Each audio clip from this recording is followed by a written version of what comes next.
दरवर्षीच्या प्रथेप्रमाणे आपल्या विधिमंडळाचं हिवाळी अधिवेशन महाराष्ट्राच्या उपराजधानीमध्ये म्हणजे नागपूरमध्ये सुरू झालेलं आहे। नुकत्याच निवडणुका पार पाडल्या, त्याच्यानंतर नवीन सरकार महाराष्ट्रामध्ये आलेलं आहे। यापूर्वी 2.5 वर्ष आपण घटनाबाह्य सरकार पाहिलं आणि त्याच्यानंतर या निवडणुकांचा जो काही निकाल लागला हा सगळ्यांनाच अनाकलनीय आणि अनपेक्षित होता किंवा आहे। त्याच्यामुळे जनतेत या सरकारला ईव्हीएम सरकार म्हणतात। तर अशा या जनतेच्या शब्दात ईव्हीएम सरकारचं हे पहिलं अधिवेशन आहे। साहजिकच आहे, या सरकारला आमच्या शुभेच्छा आहेत। या सरकारकडनं जनतेच्या बऱ्याच अपेक्षा आता नाईलाजाने जनता करते, कारण आपण पाहिलं की काही गावांमध्ये जो काही निवडणुकींचा निकाल लागला त्याच्या विरुद्ध आंदोलनं सुरू झालेली आहेत। एकूणच काय की विजयाचा आनंद कुठे दिसला नाही। काल परवाकडे मंत्रिमंडळाचा विस्तार जरूर झाला, पण मंत्रिमंडळाच्या विस्तारापेक्षा मंत्रिमंडळाच्या वजाबाकीची चर्चा अधिक रंगलेली आहे। मंत्रिपद ज्यांना मिळालं त्यांच्या फटाक्यांपेक्षा नाराजांचे बार हे जास्त मोठ्याने वाजतायत।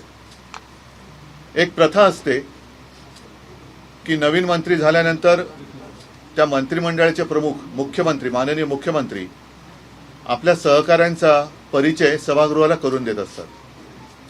मला असं वाटतं की ही पहिली वेळ असेल की ज्यांच्यावरती ढीगभर पुरावे असल्याचे पुरावे घेऊन आरोप केले, अनेकांवरती बरेचसे गंभीर आरोप केले गेले, त्यांच्यावरती ईडी इन्कम टॅक्सच्या धाडी पडल्या, त्यांचा सगळ्यांचा माननीय मुख्यमंत्र्यांना त्यांचे सन्माननीय सहकारी म्हणून राज्याचे मंत्री या नात्याने ओळख करून द्यावी लागली, परिचय करून द्यायला लागला। हे कोणतं सरकार आहे, कसं सरकार आहे? आणि माननीय मुख्यमंत्र्यांनी एक काळ असा होता की आपद धर्म काय शाश्वत धर्म शपथ नाही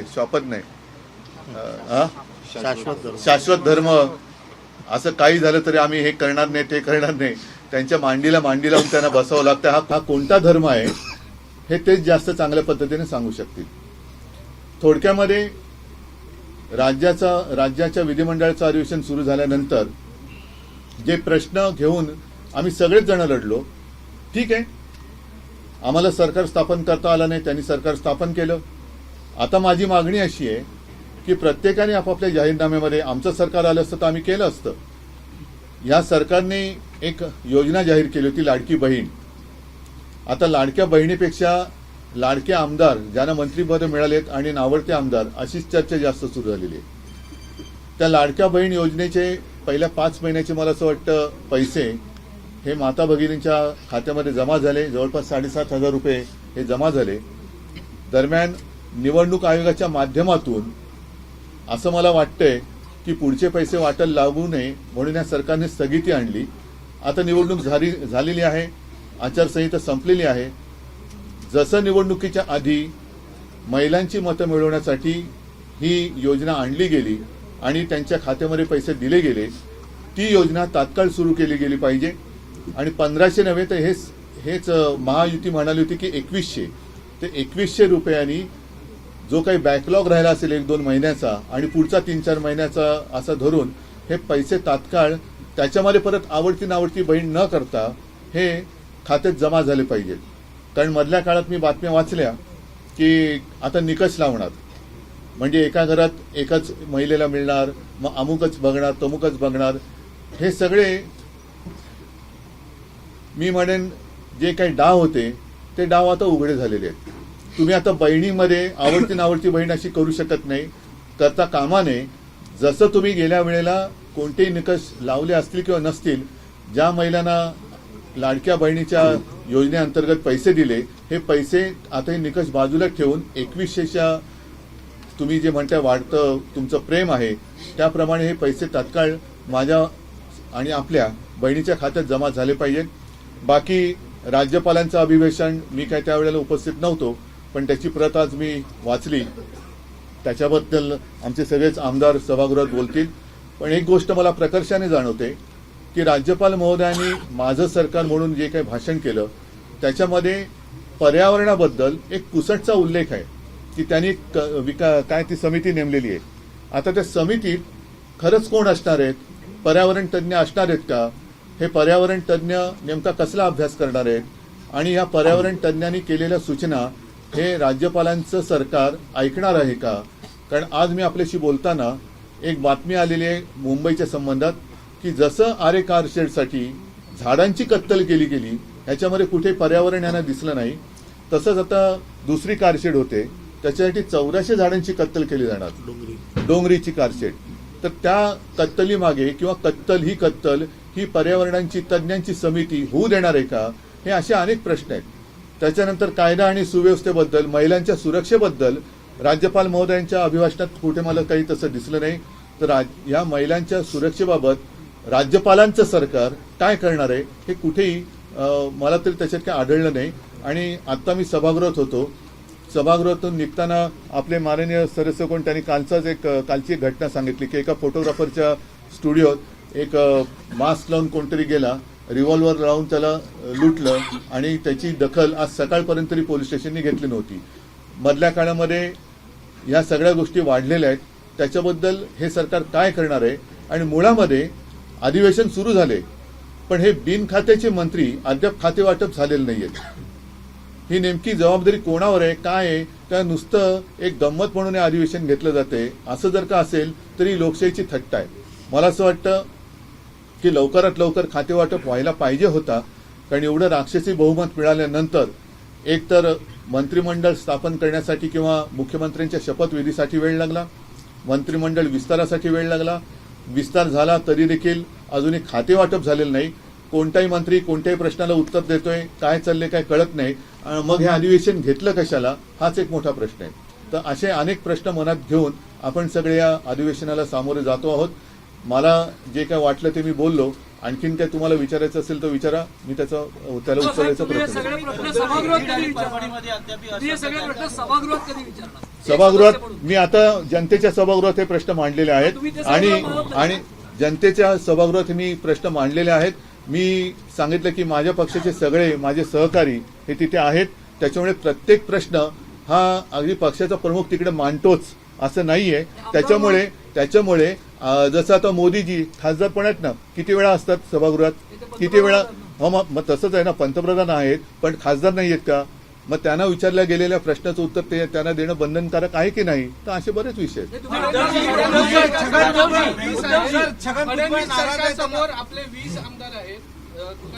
फडणवीसांसमोर 20 काफी आहे. विरोधी पक्ष अजून ठरवला नाही, विरोधी पक्ष नेता कोण असणार आहे हे अजून ठरवलं. मुख्यमंत्री पदाला वेळ लागला असेल तर विरोधी पक्ष नेता ठरवला, अधिक थोडा वेळ घेतला तर काय प्रॉब्लेम आहे? वारंवार फडणवीस नाही, भुजबळांचं काय? छगन भुजबळ नाराज आहेत आणि पुन्हा एकदा राजकीय भूमिका वेगळी घेण्याचा तुम्ही तुमच्याकडे आले तर स्वागत परत गेले नाही. असं जे काही घडलं बघा, असं त्यांनी काय बोलल्यानंतर मी उत्तर देईन. आपण कशाला त्याच्यावरती जे बोलायचं? काही घडलं भुजबळांच्या बाबतीत भुजबळांच्या बद्दल मला फार वाईट वाटलं आणि असं अनेक जणांच्या बद्दल मला वाईट वाटते आतून की एका अपेक्षेने तिकडे गेले होते तरी काही जणांना बरं घट्ट झालेलं जॅकेट का आता तरी घालायला मिळालं, अशी काही जणांची जॅकेट अजूनही वाट बघत असतील. त्या सगळ्यांबद्दल मी काय व्यक्त करतो? सहानुभूती व्यक्त करतो. आणि म्हणून असं म्हटलं की हा लाडका आमदार ही किंवा लाडकी माणसं असं काही योजना सरकारची आहे का? भुजबळ असं म्हणताय, जहां नहीं चैना वहां नहीं रहना.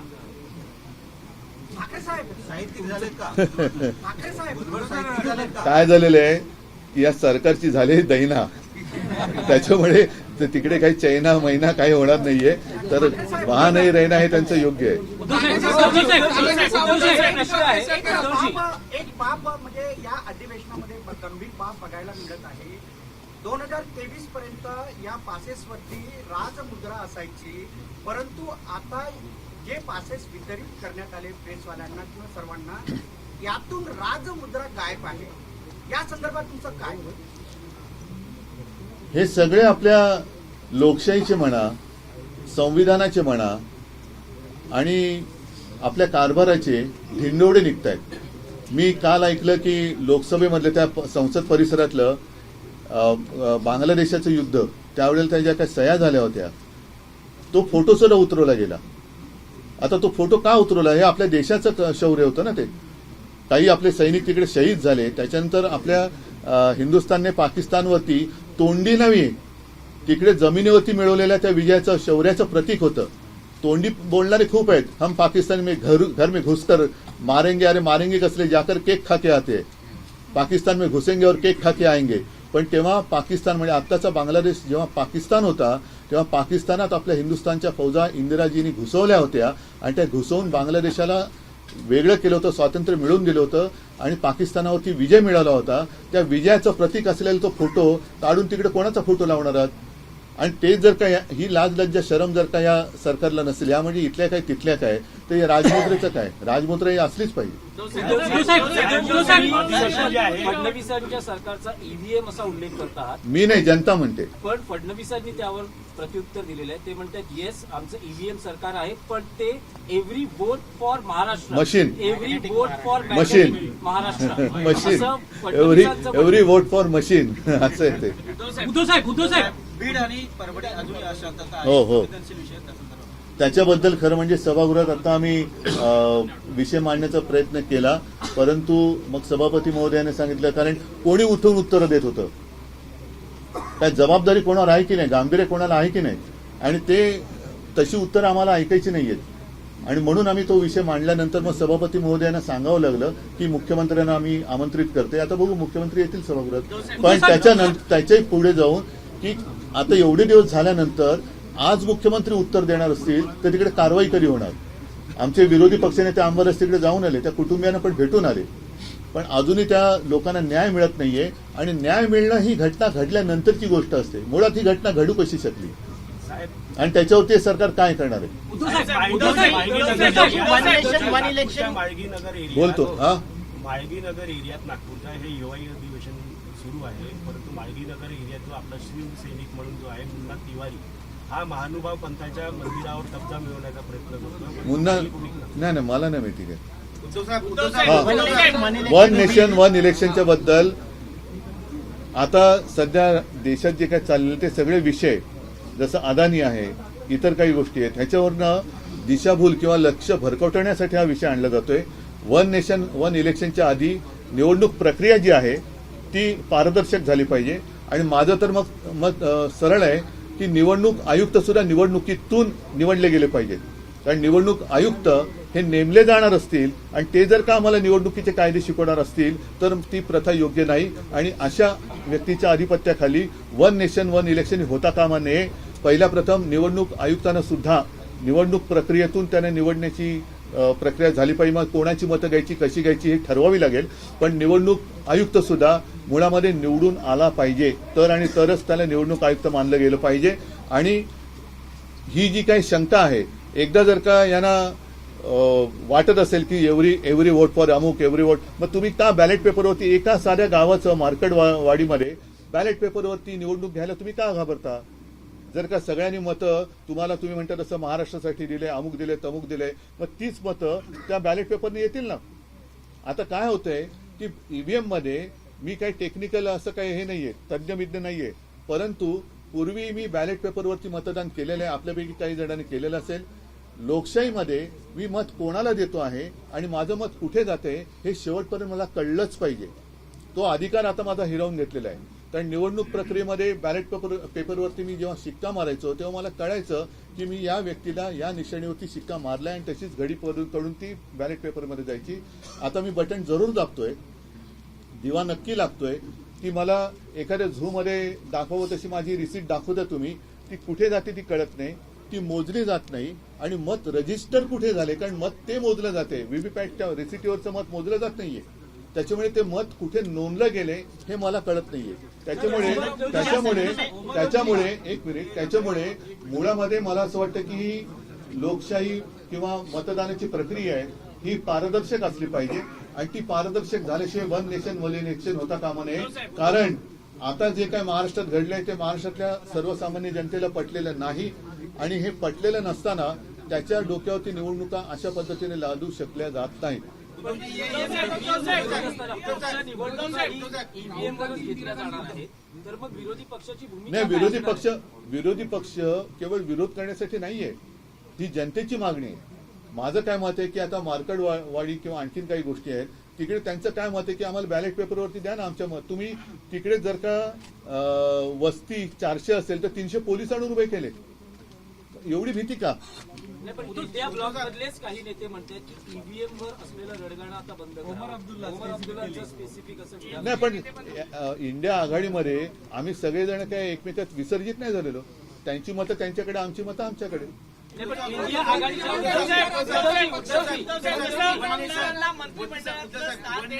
एक मिनिट, एक काहीतरी एका one question at a time. नाही, मला असं वाटतं, नाही, ऐका एक मिनिट. आता माझ्या बाजूला इकडे अनिल परब आणि संजय पोतनीस आहे. हे दरवर्षी सुप्रीमो चषक घेतात, तो फिरता चषक असतो. तसा मंत्रिमंडळातला फिरता चषक मी पहिल्यांदा बघतोय. आणि मला अशी अपेक्षा आहे की मंत्रिपद जशी तुम्ही फिरवणार तशी मुख्यमंत्री आणि उपमुख्यमंत्री पद पण फिरवणार आहात का नुसते नेते मात्र फिक्स आणि त्यांचे सहकारी ज्यांच्या जोरावरती मुख्यमंत्री आणि उपमुख्यमंत्री झाले ते कायम, आणि ज्यांच्या जोरावर झाले ज्यांच्या जोरावर झाले ते फिरते, आणि जे झाले ते कायम. तर मुख्यमंत्री आणि उपमुख्यमंत्री सुद्धा 2.5 वर्षांनी बदलणार का स्वतःचे नेते स्वतःच्या खुर्च्या बळकट करून त्यांच्या सहकार्याने खेळवणार आहेत, हे एकदा कळलं पाहिजे.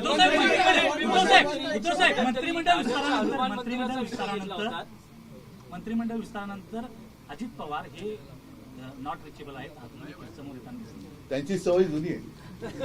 सर मंत्रिमंडळ विस्तार पुन्हा आता जर पहाटे बघा कुठे आहेत ते. उद्धवजी,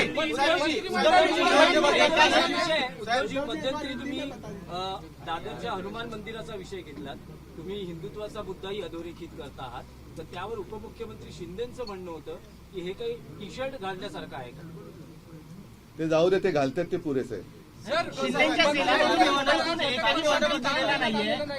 मुळामध्ये ती सेना मी मानायलाच तयार नाही.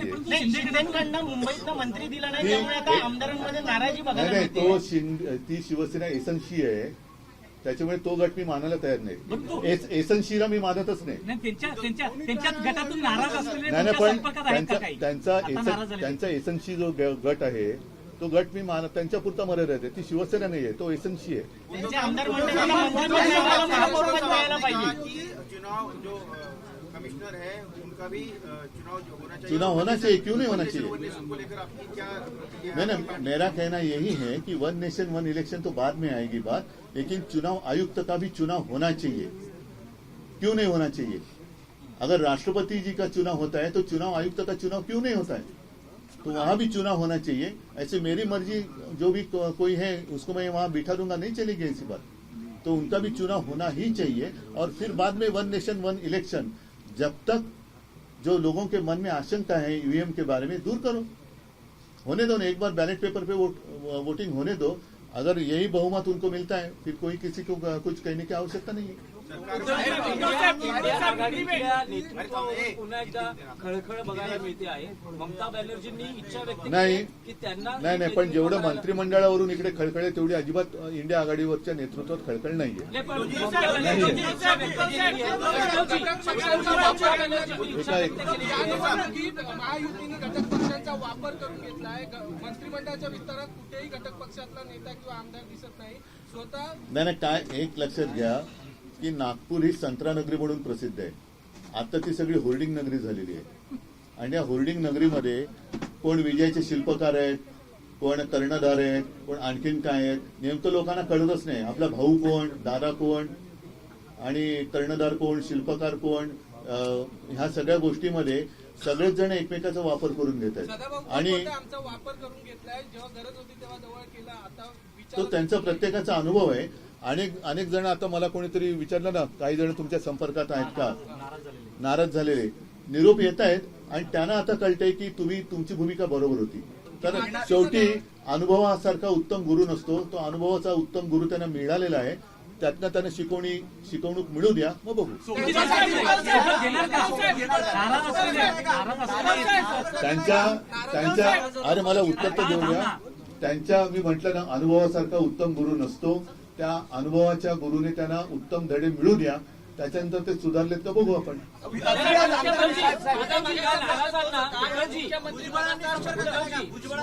करायचा शब्द हा काही लोकांना दिला होता, परंतु जसा 2019ला तुमच्यासोबत पाळला नाही तसाच या वेळेलाही पाळला गेला नसल्यामुळे काही वेगळी. बघा, मला 2019ला अनुभव हा गुरु मिळाला, आता यांना मिळतोय. नाही, पण उद्धवजी जे नाराज आहेत त्यांना मातोश्रीचे दरवाजे पुन्हा मोकळे केले जाणार आहेत का? परत तेच सांगेन की त्यांना धडा ते काय शिकतायत त्याच्यावरती ते अवलंबून राहील. पहिले शिकू तर द्या. शिकल्यानंतर त्यांना सर्टिफिकेट मिळेल, ते मिळाले की बघू. आता काही जणांना म्हणजे हे खरं खेदजनक आहे, कोणाला मंत्रीपद मिळालं नाही त्यांनी सांगितलं की महाराष्ट्राचा तो बिहार होतोय. आता बिहारच्या नितीश बाबूंनी सांगावं, कारण ते त्यांच्या विरुद्ध बरोबर एनडीए मध्ये आहे, तर नितीश कुमारने सांगावं की बिहारमध्ये असं काय वाईट आहे, आणि यांनी सांगावं की महाराष्ट्र आणि बिहारमध्ये नेमका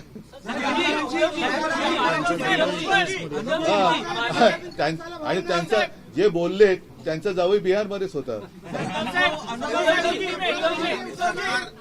बस मला वाटतं आता शरद पवार मार्कडवाडीला गेले होते, अनेक नेते मार्कडवाडीला जाऊन तिकडची परिस्थिती बघितली. तुम्ही स्वतः जाणार? नाही, मी एवढ्यात नाही जाणार आहे, कारण एक मिनिट मला उत्तर तर पूर्ण करू द्या. मी एवढ्यात मार्केटवाडीला जाणार नाही आहे. जरा आणखीन बाकीच्या पण आमच्या ज्या काही गोष्टी चालू आहेत इतरत्र महाराष्ट्रामध्ये, कोण कोणाकोणाचा काही त्यांच्या शंका कुशंका मांडायच्या त्यांना मी भेटतोय. पण एक दिवस मी जरूर जाईन आणि परत एकदा सांगेन की सगळ्यांनी मार्केटवाडीला जाण्यापेक्षा मार्केटवाडीमध्ये जे लोक राहत आहेत त्यांच्या भावनेचा आदर करा आणि बॅलेट पेपरवरती त्या गावापुरती निवडणूक घेऊन दाखवा.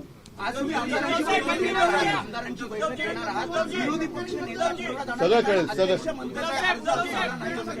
सगळं कळेल.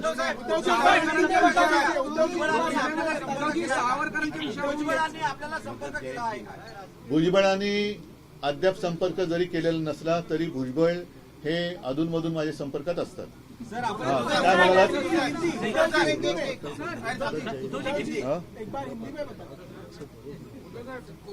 हो, नाही, आता एक कोणतरी विचारला ना प्रश्न. किती नाराज संपर्क? नाही, आणखीन मध्ये काय विचारलं? हा, काय सावरकरांचा विषय आहे. कर्नाटकमध्ये विधानसभेत काँग्रेस सरकार सावरकरांची बोलतो जरा थांबा. सावरकरांची मला एक गोष्ट असं वाटते की काँग्रेस असो वा भारतीय जनता पक्ष असो, यांनी आता सावरकर आणि भाजपनी सुद्धा नेहरू बोलणं सोडलं पाहिजे. कारण आताचा हा जो काळ आहे तो काळ आपल्याकडे बघतोय की त्यावेळेला त्यांनी जे काय करायचं ते करून गेले, तुम्ही काय करतात.